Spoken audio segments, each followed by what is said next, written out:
The morning that exposed the system.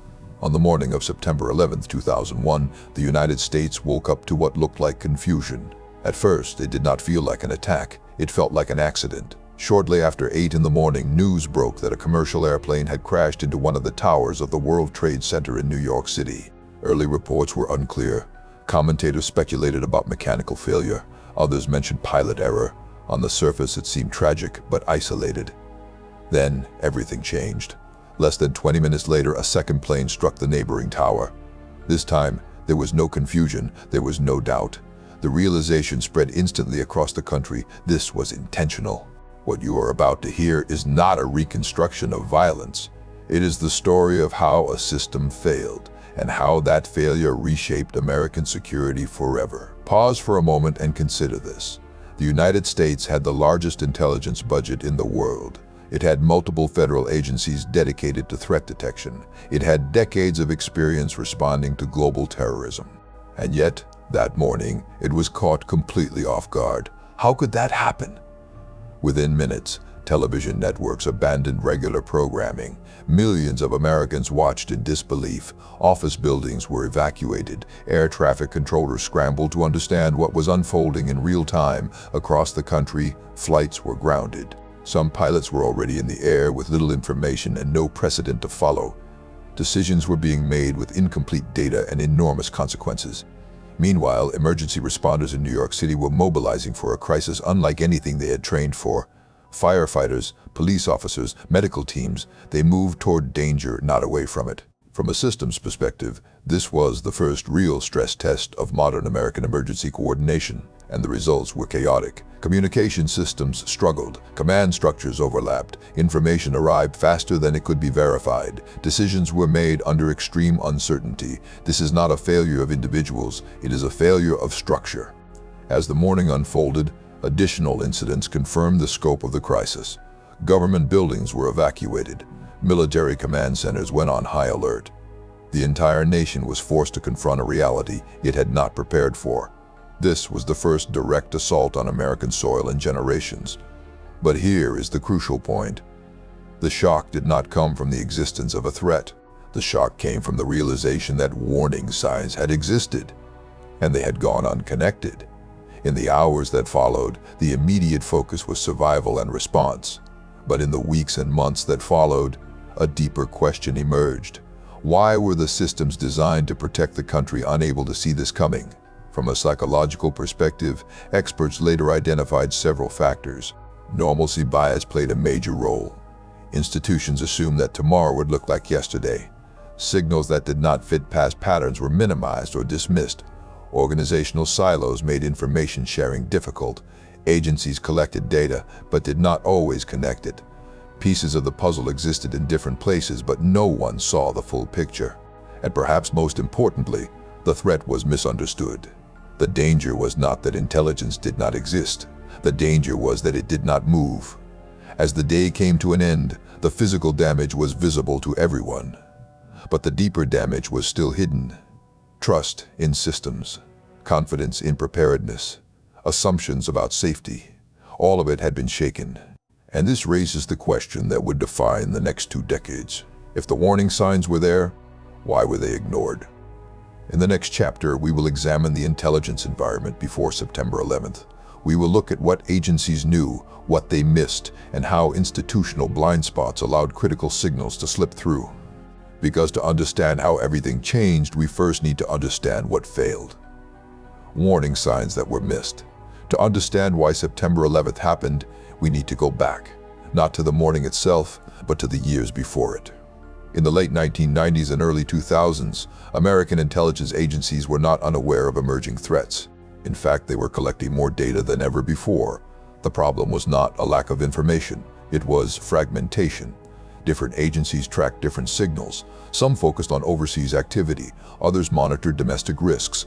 Each worked within its own mandate, its own databases, and its own priorities. From a psychological perspective, this created what experts call siloed awareness. Everyone saw something, no one saw everything. Consider this carefully. Warnings existed in isolation. Intelligence reports mentioned increased extremist chatter. Analysts noted interest in aviation. Field offices flagged suspicious behavior tied to flight training. Individually, these details did not trigger alarms. Together, they told a very different story. But the system was not designed to connect them. At the time, intelligence culture rewarded caution over imagination. Analysts were trained to avoid false alarms. Acting on incomplete information carried professional risk, so uncertainty led to delay, and delay became normalization. This is a classic case of institutional normalcy bias. When something has never happened before, organizations struggle to imagine that it could happen at all. The threat did not fit existing models. That matters. Intelligence systems rely on pattern recognition. When a signal does not resemble past incidents, it is often downgraded. Analysts look for familiar shapes in unfamiliar data, and when they do not find them, the signal fades. Meanwhile, legal and bureaucratic barriers limited information sharing. Agencies were restricted in what they could pass along and to whom. Data collected for one purpose could not always be used for another. This was not incompetence, it was structure. In hindsight, investigators would describe this environment as a puzzle scattered across locked rooms. Each room held a few pieces. No one had the key to all of them. Now add time pressure. In the months leading up to September 11th, intelligence volume increased sharply. Analysts were overwhelmed. Prioritization became survival. When everything looks urgent, nothing does. Experts later pointed out another critical factor. Threats were often framed as overseas problems. The prevailing assumption was that danger originated abroad and stayed there. Domestic vulnerability was underestimated. Civilian infrastructure was not treated as a primary battlefield. This assumption shaped policy, it shaped funding, and it shaped attention. So when fragments of information suggested something different, they felt implausible, unlikely, even alarmist. But here is the most unsettling part. After the attacks, multiple reviews concluded that the information needed to raise red flags already existed. It was not missing, it was disconnected. This case teaches us an uncomfortable lesson. Intelligence failure does not always look like ignorance. Often, it looks like confidence. Confidence that systems are adequate. Confidence that procedures are sufficient. Confidence that tomorrow will look like today. By the time those assumptions were challenged, it was too late. And when the system was finally forced to react, it did so in real time, under maximum pressure, with no playbook. In the next chapter, we will examine what happened when theory met reality, how emergency systems responded when assumptions collapsed, how decisions were made with seconds, not months, and what this revealed about preparedness under extreme uncertainty, because warning signs only matter if someone is empowered to act on them, and on that morning, no one was. Emergency response. Under unprecedented pressure, when the scale of the crisis became clear, theory gave way to reality. Emergency systems across the United States were forced to respond to something they had never faced before. There was no template. There was no rehearsal.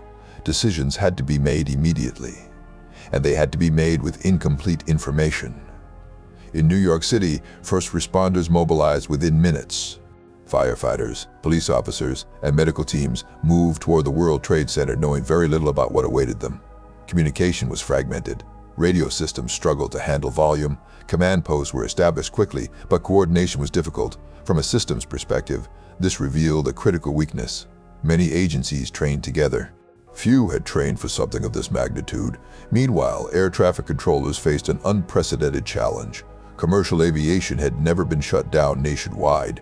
There were no established procedures for grounding every civilian aircraft at once. Yet that is exactly what happened.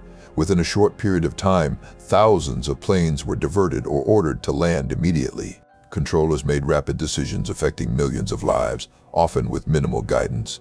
This was adaptive decision-making under extreme pressure, and it worked, but not without strain. Experts later noted that success in aviation response came from centralized authority. Clear commands were issued. Compliance was immediate. Ambiguity was reduced as quickly as possible. Contrast that with ground response. On the ground, authority was distributed across multiple agencies. Information traveled unevenly. Situational awareness changed by the minute. This created what psychologists call cognitive overload. When information arrives faster than it can be processed, decision quality declines. Leaders are forced to rely on instinct, experience, and partial data. Sometimes that saves lives, sometimes it exposes limits. Emergency responders acted with extraordinary courage, that is beyond dispute. But courage alone cannot compensate for structural gaps. In several cases, warnings did not reach those who needed them most. Messages were delayed, orders were unclear, assumptions replaced confirmation. These were not individual failures, they were systemic. After the immediate crisis passed, analysts began examining how response systems behaved under stress. What they found reshaped emergency planning nationwide. One key lesson stood out. Interoperability matters. Agencies using incompatible communication tools struggled to coordinate. Units operating under different command philosophies hesitated. Time was lost clarifying authority instead of executing action. Another lesson was equally important. Preparedness must assume the unimaginable. Plans built around likely scenarios collapse when reality exceeds expectations. Flexibility becomes more valuable than precision. From a psychological perspective, responders experienced what is known as tunnel focus.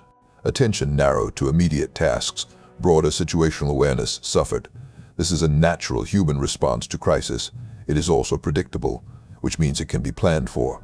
The events of that morning forced a re-evaluation of how emergencies are managed. Training began to emphasize joint operations. Communication systems were redesigned. Command structures were clarified. But these changes did not happen overnight. They were built on hard lessons learned in real time. As the day ended, the country had avoided further immediate harm, but it had also exposed deep vulnerabilities in how it responded to extreme events. The question was no longer whether change was needed. The question was how deep that change would go. In the next chapter, we will examine how September 11th reshaped American security permanently. From intelligence reform to aviation safety to emergency preparedness, the consequences of that day still define the world we live in. Because this was not just a tragedy, it was a turning point. How September 11th changed everything. In the months after September 11th, the United States began a transformation. Not emotional, structural. Investigations moved beyond individual decisions and focused on systems. Independent commissions examined how intelligence was gathered, shared, and acted upon. The conclusions were consistent. The problem was not a single failure, it was a network of failures. One of the most significant outcomes was intelligence reform. Agencies that once operated in isolation were reorganized to encourage coordination. Information sharing became a priority rather than an exception. Barriers that had limited cooperation were reduced. This was not simple. It required legal changes, cultural shifts, and new oversight. But the goal was clear. No single agency should ever hold a critical piece of information alone. Aviation security underwent equally dramatic change. Airport screening procedures were redesigned. Federal oversight increased. New standards were introduced to address vulnerabilities that had previously been underestimated. From a prevention standpoint, the focus shifted from reaction to detection. This case teaches us that security is not about predicting the exact threat. It is about building systems that adapt when predictions fail. Emergency response planning also evolved. Training began to emphasize interoperability. Agencies practiced working together under unified command. Communication systems were redesigned to function under extreme load. The emphasis moved from heroism alone to coordination. From a psychological perspective, this reflects a key lesson. Crisis performance improves when roles are clear, authority is defined, and information flows freely. Stress will always narrow attention. Structure helps compensate for that limitation. There were broader consequences as well. Public policy changed. National security doctrine expanded. Global relationships shifted. Some of these changes remain debated. Others are now taken for granted. But all of them trace back to the same realization. Complex threats require integrated responses. Perhaps the most enduring impact was cultural. Assumptions about safety were rewritten. Institutions learned that rare events can still be real. That absence of precedent does not equal absence of risk. Normalcy bias became a recognized hazard. Today, intelligence analysts are trained to question assumptions. Emergency planners design for worst-case scenarios. Systems are stress-tested against events that once seemed unthinkable. These changes came at a high cost, and that cost is remembered. Across the country, memorials honor those who lost their lives. Each year, names are read aloud, not as statistics, but as individuals. This is where the story must end, not with fear, but with accountability. September 11th was not just a tragedy. It was a lesson written into policy, practice, and memory. A reminder that systems must evolve faster than threats, and that prevention begins long before the moment of crisis. If this analysis was meaningful to you, the next case to explore is one where reforms were ignored. A different incident, a different outcome, but the same lesson. Systems matter.